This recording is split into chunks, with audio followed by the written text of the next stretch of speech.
The morning sun cast long shadows across the ancient stones of Westminster Abbey as Prince William stood before the mirror in his private chambers. His reflection showed a man transformed, not just by the weight of the crown that would soon rest upon his head, but by something deeper, more profound. The ceremonial robes lay carefully arranged on the mahogany table beside him, each piece telling a story that stretched back through centuries of British history.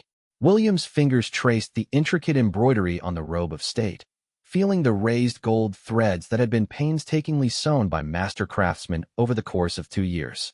Each stitch represented not just artistic skill, but the hopes and dreams of millions of people who would witness this historic day. The crimson velvet seemed to pulse with life under the morning light, as if it understood the gravity of the moment that lay ahead.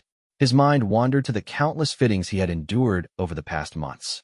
Each session had been a reminder of the enormous responsibility that was about to fall upon his shoulders. The tailors had worked with mathematical precision, ensuring that every measurement was perfect, every fold fell exactly as it should.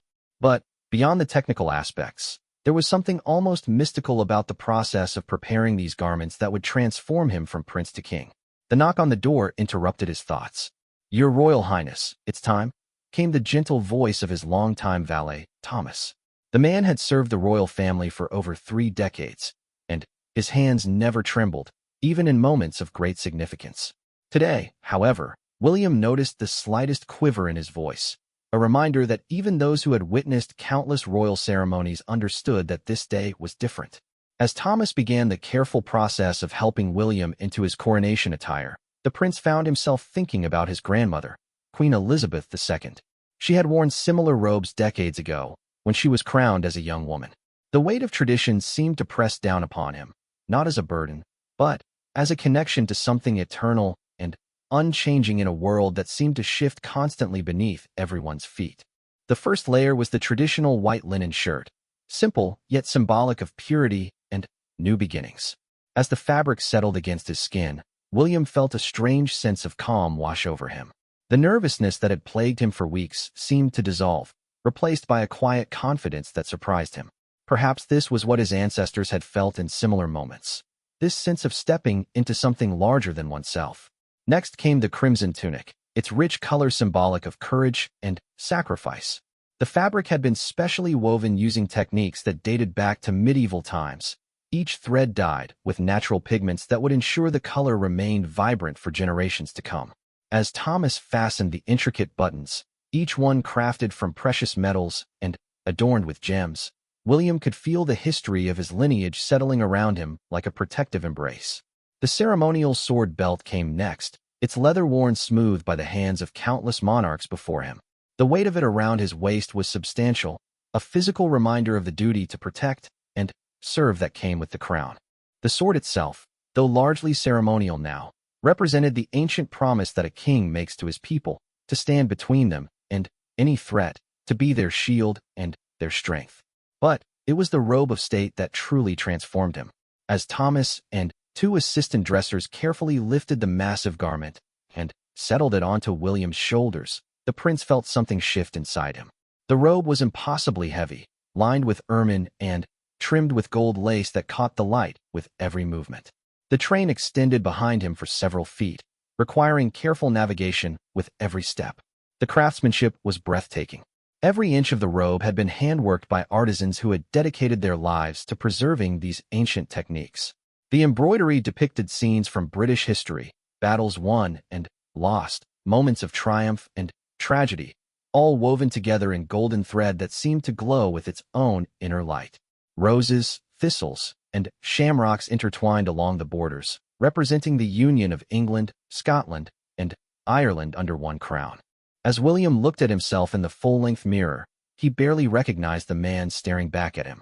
Gone was the modern prince who had served in the military, who had flown rescue helicopters, who had been just another young man trying to find his way in the world. In his place stood a figure from history, someone who belonged in the great portraits that lined the walls of Buckingham Palace. The transformation was so complete that it took his breath away. The robes didn't just change how he looked, they changed how he felt, how he carried himself, how he understood his place in the world. It was as if the clothing itself carried the accumulated wisdom and strength of every monarch who had worn similar garments before him. Thomas stepped back to examine his work, his trained eye searching for any imperfection.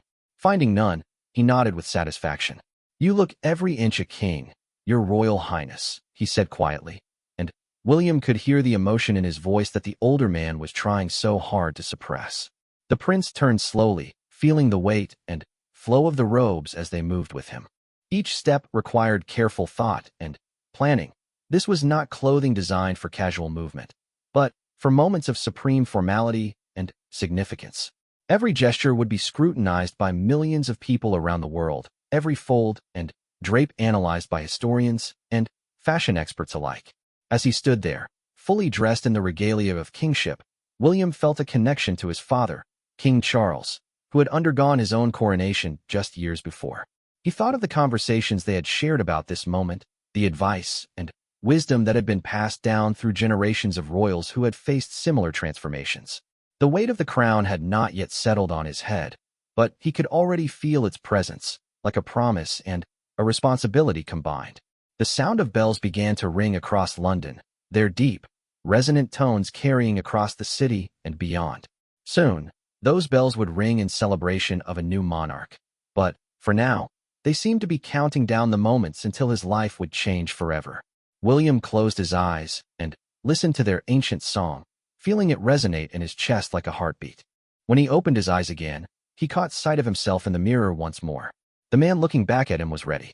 Ready for the ceremony, ready for the crown, ready for the enormous responsibility that came with being king.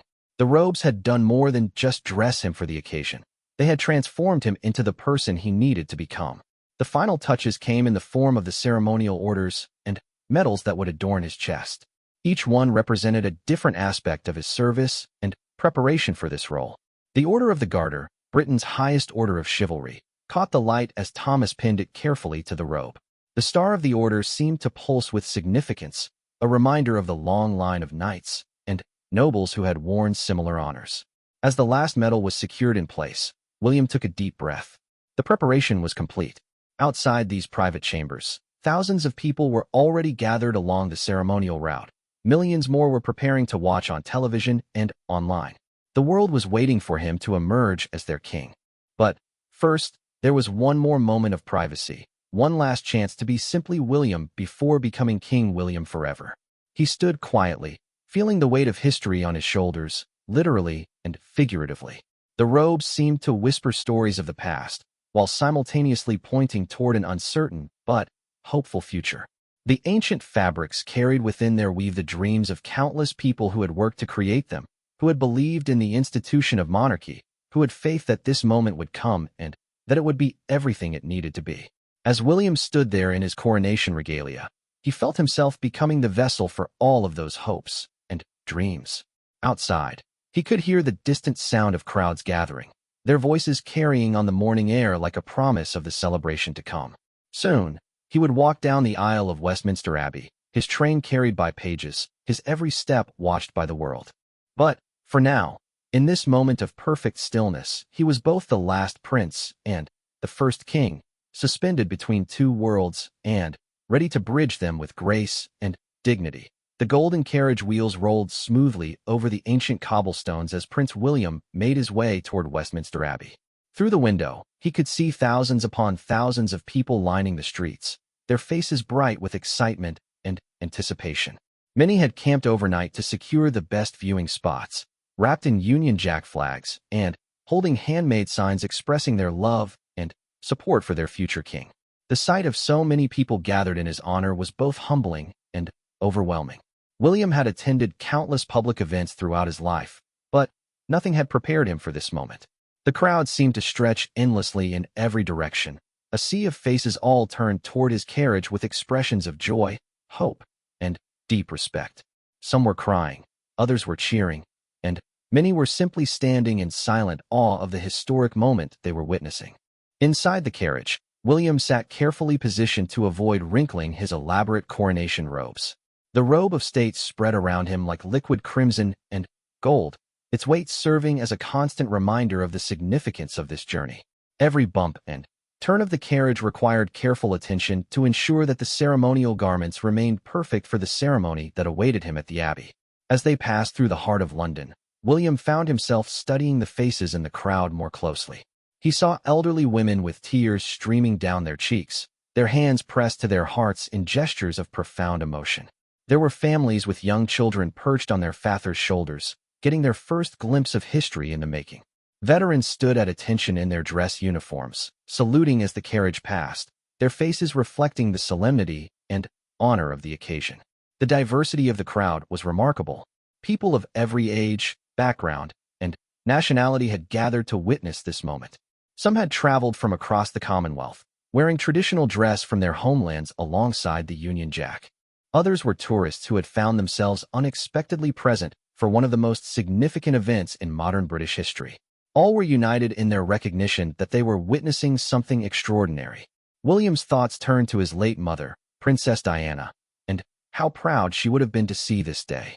He could almost feel her presence in the carriage with him, offering the gentle encouragement and support she had always provided during challenging moments in his life. The knowledge that she couldn't be there physically to witness his coronation was perhaps the only shadow on an otherwise perfect day. The carriage slowed as they approached Westminster Abbey, and William could see the massive crowds that had gathered in the surrounding areas. Television crews from around the world had set up elaborate broadcasting stations, their cameras trained on every angle of the approaching procession.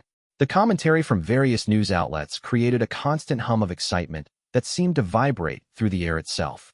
As the abbey came into view, William was struck once again by its ancient majesty. The Gothic spires reached toward the heaven like stone prayers, and the walls seemed to pulse with the accumulated energy of nearly 1,000 years of royal ceremonies. This was where his grandmother had been crowned, where his father had been crowned, and where countless monarchs before them had undergone the sacred transformation from prince to king. The carriage came to a gentle stop at the abbey's entrance, and William could hear the crowd's excitement reaching a crescendo. The sound was unlike anything he had ever experienced, not just cheering, but something deeper and more primal, as if thousands of people were expressing their joy with one unified voice. The emotion in that sound was palpable, reaching into the carriage and wrapping around his heart like a warm embrace. Through the carriage window, William could see the abbey's entrance, where a carefully orchestrated procession of officials, clergy, and dignitaries waited to escort him inside.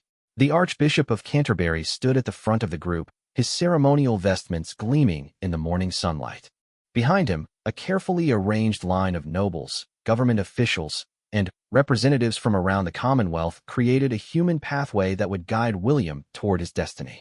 As the carriage door opened, William took one last deep breath of the outside air before stepping into his role as king. The moment his foot touched the abbey steps, a thunderous roar arose from the crowd that seemed to shake the very foundations of the ancient building. People were cheering, crying, and waving flags with an enthusiasm that bordered on the religious. The weight of his coronation robes became more pronounced as he stood upright outside the carriage. The robe of state, with its impossibly long train, required the immediate attention of several pages who carefully arranged it behind him to ensure it would follow him gracefully down the abbey aisle. The crimson velvet and gold embroidery caught the sunlight and seemed to glow with an inner fire that matched the excitement of the moment. Each step toward the abbey entrance was measured and deliberate. William had practiced this walk countless times, but the reality of performing it in front of millions of watching eyes added a weight to each movement that no rehearsal could have prepared him for. The robes flowed around him like liquid history, connecting him to every monarch who had made this same journey before him. The sound of the abbey bells began to ring out across London, their deep, resonant tones adding a sacred dimension to the already overwhelming atmosphere. The bells had rung for royal ceremonies for centuries, and their song seemed to carry with it the blessings and hopes of generations past. As William listened to their ancient melody, he felt a profound connection to the long line of kings and queens who had answered their call.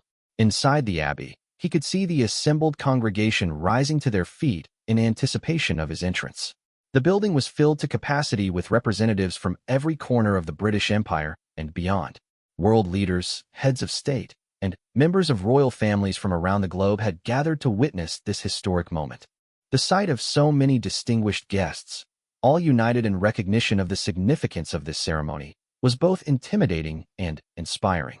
The procession into the abbey began slowly, with each step carefully choreographed to maintain the dignity and solemnity of the occasion. The pages behind William managed his train with practiced precision, ensuring that the magnificent robe flowed behind him like a river of crimson and gold. The weight of the fabric created a rhythm to his walk that seemed to match the beating of his heart. As he moved down the aisle, William could feel the eyes of history upon him. The abbey walls were lined with monuments and memorials to kings and queens, poets and warriors, all of whom had played their part in shaping the nation he was about to lead. Their silent presence seemed to offer both encouragement and challenge, reminding him of the legacy he was inheriting and the responsibility he was accepting. The congregation watched in hushed reverence as their future king made his way toward the altar. Many were moved to tears by the sheer majesty of the moment. The sight of this young man carrying the weight of centuries on his shoulders with such grace and dignity. The coronation robes seemed to transform him before their very eyes, elevating him from the familiar figure they had watched grow up in the public eye to something approaching the mythical. The light streaming through the abbey's stained glass windows created patterns of color that danced across William's robes as he walked. The ancient glass, some of which had survived wars and revolutions, seemed to be offering its own blessing to the ceremony.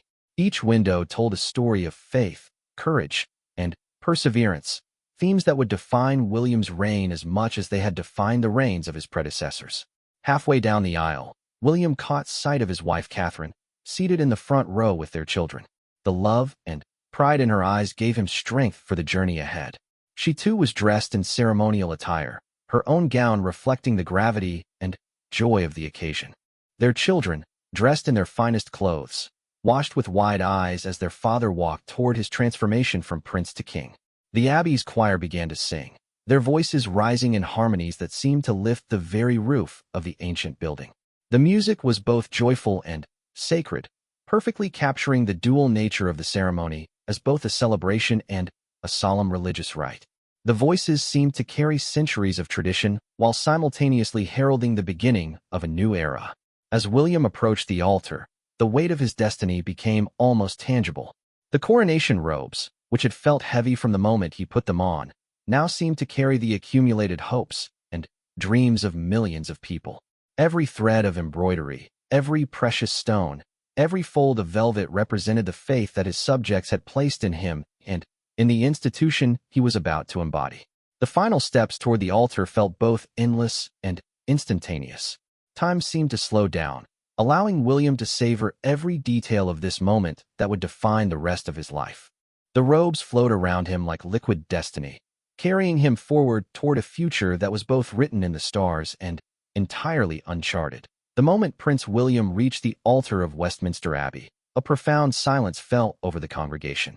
2,000 of the world's most influential people sat in complete stillness, as if the very air itself had become sacred. The weight of 900 years of history seemed to press down upon the ancient stones, and every person present understood they were witnessing something that transcended politics, celebrity, or even royalty itself. William stood before the altar, his coronation robes spread around him like a crimson river shot through with golden light.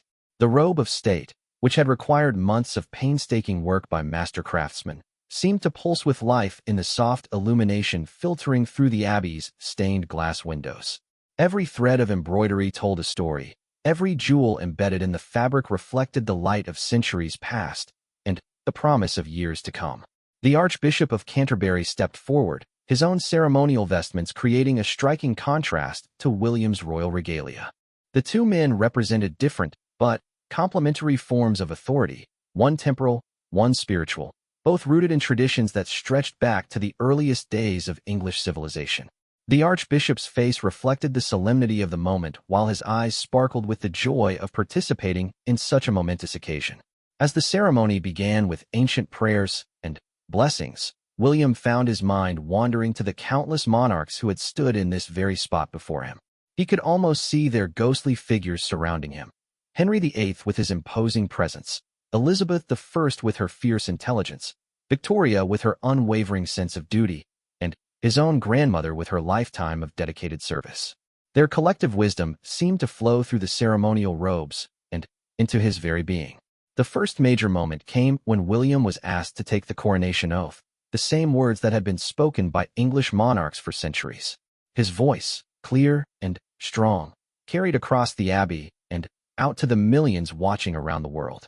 As he promised to govern according to law and justice, to maintain the Protestant Reformed faith, and to serve his people with dedication and honor, the weight of those commitments settled on his shoulders like an invisible crown. The congregation remained absolutely silent during the oath, understanding that they were witnessing the verbal transformation of a prince into a king. Every word William spoke was loaded with meaning that went far beyond its literal sense. These were not just promises being made to his people, but sacred vows that would guide every decision he would make for the rest of his life. When the time came for the anointing ceremony, perhaps the most sacred part of the entire coronation, William felt his heartbeat quicken. This was the moment when the ceremony moved beyond pageantry into something approaching the mystical. The ancient ritual of anointing with holy oil dated back to biblical times and represented the divine blessing that was believed to rest upon rightful rulers. A canopy was brought forward to shield this most sacred part of the ceremony from public view. As William was anointed on his hands, breast, and head with oil that had been specially consecrated for this purpose, he felt a warmth spread through his body that seemed to emanate from somewhere deeper than the physical. Whether it was the power of faith, the weight of tradition, or simply the overwhelming emotion of the moment, something profound was happening that transformed him on a level that went beyond the merely ceremonial. The anointing ceremony was conducted in Latin, the ancient language adding to the timeless quality of the ritual. As the archbishop's words echoed through the abbey, William felt connected not just to the monarchs who had preceded him, but to something eternal and unchanging that transcended individual reigns and temporary political arrangements. The oil on his skin felt warm, as if it carried with it the accumulated blessings of every religious leader who had ever participated in such a ceremony. When the canopy was removed and William emerged once again into public view, there was a visible change in his bearing. The anointing had completed a transformation that had begun when he first put on the coronation robes. He no longer moved like a man wearing costume, but like someone who had been fundamentally changed by what he had experienced. The robes now seemed to be part of him rather than something he was wearing. The presentation of the royal regalia began with the ceremonial sword, symbolizing the monarch's duty to protect the realm and defend the faith. As the sword was placed in William's hands, the weight of it seemed to represent every difficult decision he would have to make as king, every moment when he would need to choose between competing goods, every time he would need to stand firm in the face of opposition or criticism. The orb came next, representing the Christian world and the monarch's role as its defender. The globe, topped with a cross and encrusted with precious stones, caught the light from every angle as it was placed in William's left hand. The symbolism was unmistakable. Here was a reminder that earthly power was always subject to higher authority, that being king meant being a servant as much as being a ruler. But it was the scepter that truly moved the watching congregation to tears. As the golden rod, topped with a dove representing the Holy Spirit, was placed in William's right hand, something in his expression shifted. The weight of the scepter seemed to anchor him to the earth, while simultaneously pointing him toward heaven. The precious metals and gems that adorned it reflected light in patterns that seemed almost alive, as if the very regalia were celebrating their return to active service. Throughout the presentation of the regalia, William's coronation robes continued to play their part in the transformation taking place before the world's eyes. The robe of state, with its impossibly long train carefully arranged by attentive pages, seemed to grow more magnificent with each passing moment. The crimson velvet absorbed and reflected the abbey's candlelight in ways that made the fabric appear almost liquid, flowing around William like a royal river. The embroidery work on the robes became more apparent as the ceremony progressed, and the lighting shifted throughout the abbey. Golden roses, representing England, seemed to bloom across the fabric. Silver thistles, symbolizing Scotland, caught the light with sharp, precise brilliance. Emerald shamrocks, standing for Ireland, added touches of vibrant green that seemed to pulse with life. The three symbols intertwined across the robes in patterns that spoke of unity, strength, and shared history. As each piece of regalia was presented and blessed, William could feel himself settling more completely into his role as king. The robes, which had initially felt like an elaborate costume, now seemed like a second skin. Every fold and drape felt natural, every weight and pressure seemed perfectly balanced. The transformation was so complete that when he looked down at himself, he could barely remember what it had felt like to wear ordinary clothes. The congregation watched in fascination as this transformation unfolded before their eyes. Many later said that they could actually see the moment when William stopped being a prince and became a king, and that moment was intimately connected to the way he wore his coronation regalia. The robe seemed to give him not just the appearance of royalty, but the bearing, the presence, and the authority that came with the crown. The choir's voices rose and fell throughout the ceremony, their harmonies weaving together ancient melodies that had echoed through the abbey for centuries. The music seemed to lift the very stones of the building, creating an atmosphere that was both deeply traditional and vibrantly alive. Each note seemed to resonate with the threads of William's robes, creating a symphony of sight and sound that moved many in the congregation to tears. The cameras positioned throughout the abbey captured every detail of the ceremony for the millions watching around the world. But no camera could fully capture the energy in the building, the sense that something larger than pageantry was taking place. The coronation robes, magnificent as they appeared on screen, seemed even more extraordinary in person, their colors richer, their textures more complex, their significance more profound. As the ceremony moved toward its climax, William stood surrounded by the accumulated treasures of centuries of monarchy, wearing robes that connected him to every king who had come before him, while preparing him for challenges that none of his predecessors could have imagined. The weight of tradition and the promise of the future seemed perfectly balanced in that moment, creating a sense of continuity that transcended individual lives and particular moments in history. The abbey itself seemed to be participating in the ceremony, its ancient stones absorbing the prayers and music while the stained glass windows cast rainbow patterns across William's magnificent robes. Every element of the building, from the carved angels watching from the walls to the worn flagstones beneath his feet, contributed to a sense that this was exactly where this ceremony belonged, in this place where so much history had already been made and where so much more was about to begin. The moment had finally arrived. The Archbishop of Canterbury lifted St. Edward's crown high above his head, its ancient gold catching the light that streamed through Westminster Abbey's magnificent windows. The crown, crafted in 1661 and used in every coronation since that of Charles II, seemed to glow with its own inner radiance. The precious stones embedded in its framework, sapphires, rubies, emeralds, and diamonds, sparkled like captured starlight, each gem representing centuries of history and tradition. Prince William knelt before the altar, his magnificent coronation robes pooling around him in waves of crimson and gold.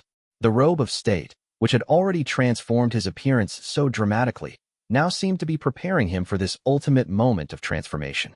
Every thread of embroidery, every carefully placed jewel, every fold of precious fabric seemed to be holding its breath in anticipation of what was about to occur. The weight of the crown was legendary among those who had worn it.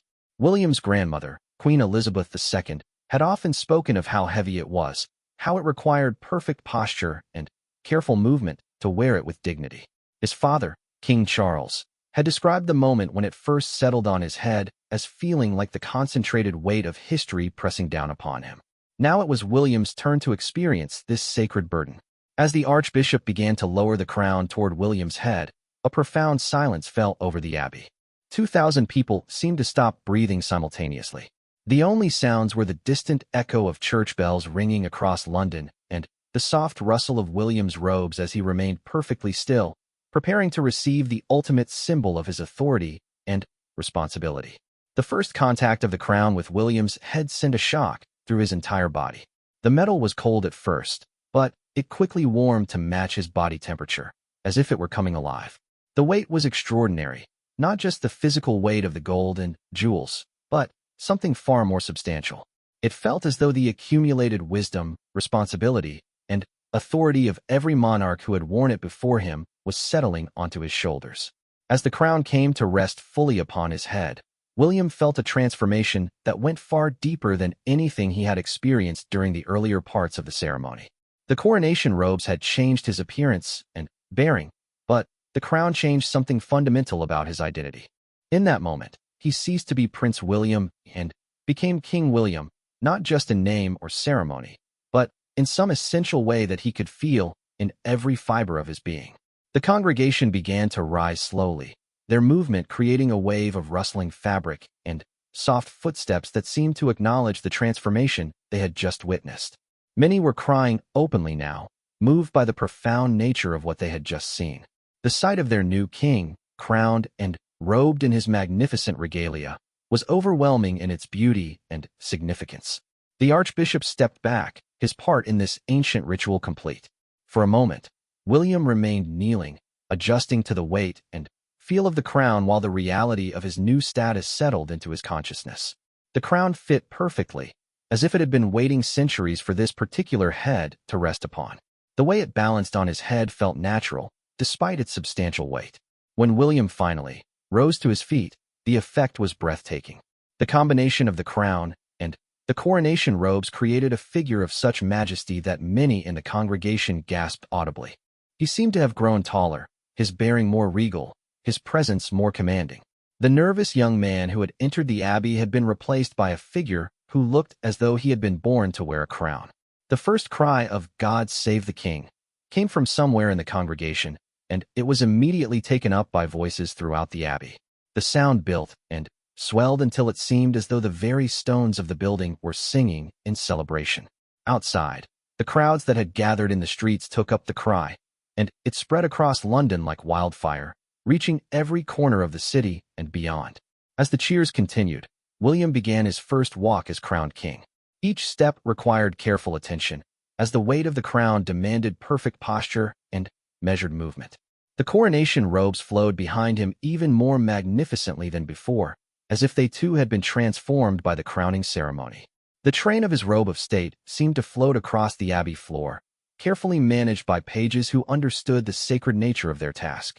The procession out of the abbey was slow and stately, allowing every person present to witness their new king in all his crowned glory. The combination of St. Edward's crown and the coronation regalia created an image of majesty that would be remembered for generations. Photographers and television cameras captured every moment, but those present in the abbey knew that no image could fully convey the power and emotion of seeing this transformation in person. As William walked down the aisle, he could see the faces of his family, his friends, and distinguished guests from around the world. Their expressions ranged from joy to awe to profound emotion at witnessing this historic moment. His wife Catherine watched with tears streaming down her face, her pride and love evident in every line of her expression. Their children sat beside her, wide-eyed at seeing their father transformed into the figure of legend they had heard about in stories. The weight of the crown became more manageable as William adjusted to its presence, but it never ceased to remind him of the enormous responsibility that had just been placed upon his shoulders. Each step toward the abbey doors was a step into his new life as king, a life that would be forever different from anything he had known before. The crown seemed to whisper reminders of the duties that lay ahead, the decisions that would need to be made, the leadership that would be required. The coronation robes moved with him like liquid history, their every fold and drape perfect despite the complexity of the garments. The craftsmanship that had gone into creating these magnificent pieces was evident in how beautifully they functioned during the ceremony. Despite their weight and elaborateness, they never impeded his movement or created any awkward moments. Instead, they enhanced every gesture, making each movement appear more graceful and dignified. The ermine trim on the robe of state caught the light as William walked, the white fur creating a striking contrast against the deep crimson of the velvet. The golden embroidery seemed to move and shift with each step, creating patterns of light that danced across the fabric. The precious stones embedded throughout the robes caught and reflected the abbey's candlelight, making William appear to be walking through pools of captured starlight. As they approached the great west doors of the abbey, William could hear the enormous crowds that had gathered outside. Their cheers and celebrations had reached a crescendo that seemed to shake the very foundations of the building. The sound of joy was so overwhelming that it penetrated even the thick stone walls of the abbey, promising an incredible reception for the newly crowned king. The doors opened, and William stepped out into the bright London sunshine for the first time as King of England. The roar from the crowd was deafening, a wave of sound that seemed to wash over him like a physical force. Thousands upon thousands of people stretched as far as the eye could see, all cheering, crying, and celebrating the moment they had just witnessed. The sight of their new king, crowned and robed in his magnificent regalia, sent the crowd into even greater heights of celebration. The St. Edward's crown glinted in the sunlight, its ancient gold seeming to capture and concentrate the sun's rays. The coronation robes flowed around William like liquid crimson and gold, creating an image of royal majesty that exceeded even the most elaborate portraits of kings from centuries past. As William raised his hand to acknowledge the crowd's cheers, the sleeve of his coronation robe caught the breeze, the fabric rippling like a royal banner. The gesture sent another wave of celebration through the assembled thousands, their joy at seeing their crowned king so evident and infectious that even the most reserved observers found themselves cheering along with the crowd. The procession back to Buckingham Palace began with William riding in the magnificent gold state coach, his coronation regalia creating a spectacular display visible through the coach's large windows. The crown remained perfectly positioned on his head despite the movement of the carriage, testament to both its perfect fit and his growing comfort with wearing it. The crowds lining the streets seemed to stretch on forever, each section erupting in fresh celebration as the coach passed. The sight of King William in his full coronation regalia was everything they had hoped for and more. The combination of his natural dignity and the magnificent robes and crown created an image of monarchy that seemed to spring directly from the pages of history. The journey back to Buckingham Palace through the streets of London was unlike anything William had ever experienced. Despite having lived his entire life in the public eye, nothing had prepared him for the overwhelming response of the people to seeing their newly crowned king. The Gold State coach moved slowly through streets lined with millions of celebrating citizens, each face turned toward him with expressions of joy, pride, and deep emotion that moved him profoundly. Wearing the full coronation regalia, including St. Edward's crown and the magnificent robe of state, William felt the weight of his new responsibility with every breath. The crown, which had seemed impossibly heavy when first placed upon his head, now felt like a natural part of him. The ancient gold seemed to pulse with warmth, as if it were alive and responding to the momentous nature of the day. Through the coach windows, he could see people of all ages who had traveled from across the Commonwealth and beyond to witness this historic moment. Elderly veterans stood at attention as the coach passed, their medals catching the sunlight as they saluted their new sovereign. Families with young children waved flags and banners, many crying with joy at being present for such a significant moment in history. The diversity of the crowd was remarkable, representing every corner of the realm and beyond. The coronation robes continued to astound everyone who saw them. The crimson velvet seemed to glow with its own inner light, while the golden embroidery caught every ray of sunshine that penetrated the coach windows. The ermine trim appeared impossibly white and pure against the rich red of the main fabric. Every detail of the magnificent garments was visible to the crowds, and the craftsmanship was so extraordinary that even from a distance, people could appreciate the incredible artistry that had gone into their creation. As the coach rounded a corner near Parliament Square, William caught sight of a group of school children who had been brought to witness the coronation. Their teacher was explaining to them that they were seeing history being made, that they would tell their own grandchildren about this day. The innocence and wonder in their young faces reminded William of why this ancient institution of monarchy mattered. It provided continuity, stability, and hope across generations. The weight of the crown had become more comfortable as the journey progressed, but it never allowed him to forget for even a moment the enormous responsibility he had just accepted. Each time the coach turned or hit a slight bump in the road, the crown required him to hold his head steady and maintain perfect posture. It was as if the crown itself was teaching him the dignity and bearing required of a king. Halfway through the procession route, William noticed an elderly woman in the crowd who was crying as she watched the coach pass. Something in her expression caught his attention, not just joy, but a kind of relief, as if she had been waiting her entire life for this moment. Later, he would learn that she was 93 years old and had attended Queen Elizabeth II's coronation as a young woman. Seeing William crowned represented for her a beautiful completion of the circle of life and monarchy. The robe of state moved magnificently with every slight motion of the coach. The train, carefully arranged by pages before he entered the carriage, lay across the coach floor in perfect folds that maintained their shape despite the movement. The fabric seemed to have a life of its own, responding to the rhythm of the coach wheels on the cobblestones with gentle waves and ripples that only enhanced its beauty. As they approached Buckingham Palace, the crowds became even denser, with people packed together as far as the eye could see. The famous mall was a river of red, white, and blue, with Union Jack flags creating a canopy of color above the celebrating masses. The sight was so overwhelming that William felt tears beginning to form in his eyes, though whether from joy, humility, or the sheer magnitude of the moment, he could not say. The palace came into view, its facade decorated with magnificent displays of flowers and banners that had taken months to prepare. The building looked like something from a fairy tale, its windows gleaming in the afternoon sun, its grounds filled with additional crowds who had gathered hoping for a glimpse of their newly crowned king. The sight of his family home transformed for this momentous occasion was both familiar and completely extraordinary. When the coach finally arrived at the palace gates, the roar from the crowd was deafening.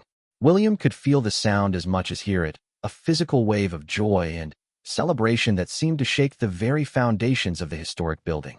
As he stepped out of the coach, still wearing his full coronation regalia, the crowd's excitement reached new heights. Walking up the palace steps in his coronation robes was perhaps the most surreal moment of the entire day. These were steps he had climbed thousands of times as a child, a young man, and a prince. But now, wearing the crown and royal regalia, even this familiar journey felt completely transformed. The weight of the robes made each step deliberate and stately, while the crown required him to hold his head high with perfect confidence. Inside the palace, William was greeted by staff members who had served the royal family for decades. Many of them were crying as they saw their new king in his magnificent regalia. The sight of familiar faces showing such emotion reminded William that this transformation affected not just him and the public, but everyone whose lives were connected to the monarchy. Their joy and pride were evident in every gesture and expression. The moment had come for the traditional appearance on the palace balcony, where the newly crowned king would show himself to the massive crowd gathered in front of the palace. As William prepared to step out onto the balcony, still wearing his coronation robes and crown, he could hear the anticipation of the crowd building to an almost unbearable intensity. When the balcony doors opened and William stepped into view, the crowd's response was beyond anything that had come before. The sound seemed to rise from the earth itself, a primal expression of joy and celebration that connected this moment to every coronation that had come before it. The sight of their king, magnificent in his ancient regalia, exceeded every expectation and hope they had brought to this historic day. The coronation robes caught the late afternoon breeze, the fabric moving gracefully around William as he stood before his people for the first time as their crowned king. The robe of state flowed behind him like liquid history, while the crown caught the sunlight and seemed to send rays of light dancing across the palace facade. The image he presented was one of perfect royal majesty, combining ancient tradition with contemporary relevance. As William raised his hand to acknowledge the crowd's celebration, the sleeve of his coronation robe caught the wind, creating a gesture that was both regal and deeply human. The crowd responded with even greater enthusiasm, their voices joining together in songs and chants that seemed to express not just their joy for this moment, but their hope for the future of their nation under his leadership. Standing on that balcony, wearing the crown and robes that connected him to 1,000 years of English monarchy, William felt the full weight and privilege of his new role. The coronation regalia that had seemed so foreign and elaborate during the morning fittings now felt like a natural part of him, as if he had been preparing his entire life to wear these particular garments on this particular day. The sight of so many people gathered to celebrate his coronation was humbling beyond words. Their faces, turned upward toward the palace balcony, reflected not just excitement, but a deep faith in the institution of monarchy and in his ability to serve them well. The responsibility was enormous, but so was the support and love that surrounded him. As the sun began to set over London, casting golden light across the celebrating crowds, William remained on the balcony for several more minutes, allowing the people to see their newly crowned king in all his magnificent regalia. The coronation robes continued to flow beautifully in the evening breeze, while St. Edward's crown seemed to capture and concentrate the last rays of daylight. Finally, as the formal ceremonies of the day drew to a close, William stepped back into the palace, still wearing the regalia that had transformed him from prince to king. The weight of the crown, which had felt so overwhelming when first placed upon his head, now felt like a natural part of him. The coronation robes, which had seemed impossibly elaborate in the morning, now moved with him as naturally as his own skin. The transformation was complete. The coronation outfit had done more than just dress him for a ceremony. It had helped transform him into the king his people needed him to be. As he looked at himself one last time in the palace mirrors, still wearing the full regalia, William saw not the nervous young man who had put on these clothes that morning, but a confident, dignified king ready to lead his nation into the future. The coronation regalia would soon be carefully removed and returned to the Tower of London, where they would wait for the next great ceremony of state. But their work was done. They had helped create a king, and the memory of how magnificent they had looked, how perfectly they had served their purpose, would live on in the hearts and minds of everyone who had witnessed this extraordinary day.